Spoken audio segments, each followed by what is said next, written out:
Netcasts you love. From people you trust. This is Twit. Hi, this is Radford at Twit, and this is the review of the Lenovo Yoga 11S. The Yoga 11S is basically an ultra-portable Windows 8 hybrid that works as a laptop and a tablet. The tablet portion of it is basically a 1366 by 768 resolution display that's using capacitive touchscreen, of course, and runs the full Windows 8 experience. The Yoga runs from a variety of processors from the i3 to the i7. This particular review unit is the i5 version. So the i5 Intel processor is not using the latest version like the Haswell processors, but it's using the more outdated ones. So the Yoga 11S actually has quite a number of things going for it, mostly its design and its portability. Looking at it, it actually has a very clean looking design. It comes in two colors, silver and orange. This one actually has some really nice slots in it. It has an SD card slot, which can take about a variety of things, and it has your USB port, as well as a nice little power adapter that actually flips, kind of a la Apple.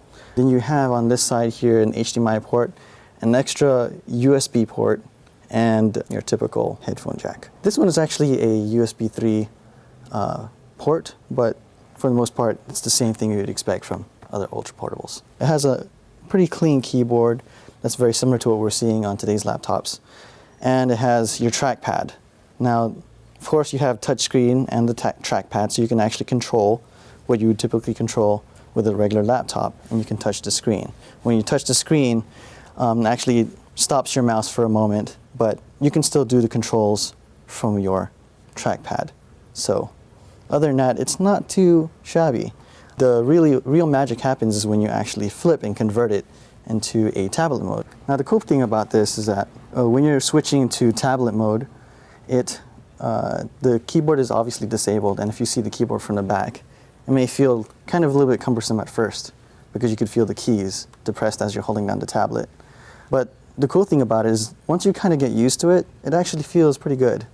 Holding it left and right, and the fact that you're touching the mouse pad doesn't really have any consequential issues with the interface, but you can still pretty much do what you'd normally expect to do on a regular tablet. I think one of the things I really wanted to point out is the fact that there's actually some pretty good speed in this laptop, and part of that's due because we're running at a more lower resolution. And so let me just show a couple of things here, something that's kind of important, like the gaming aspect. So you can actually use the touch screen, and you can see right now the graphics are actually pretty fast on an i5. And this is a pure Windows 8 app running this, so it's not too bad. I think the only thing that really bugs me is the fact that the timing of this is just so off. We have new Intel CPUs that are running on the Haswell chipset, and those use much less power. So this one is still using the more outdated versions of the Intel i5 CPU, and it'd probably be best to wait.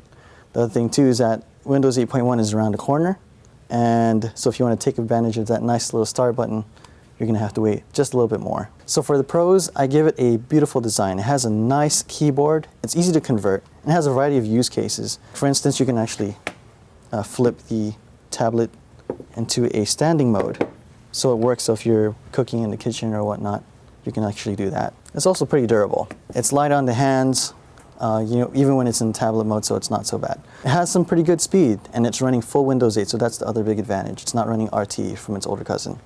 The cons is that it's using an outdated Intel CPU.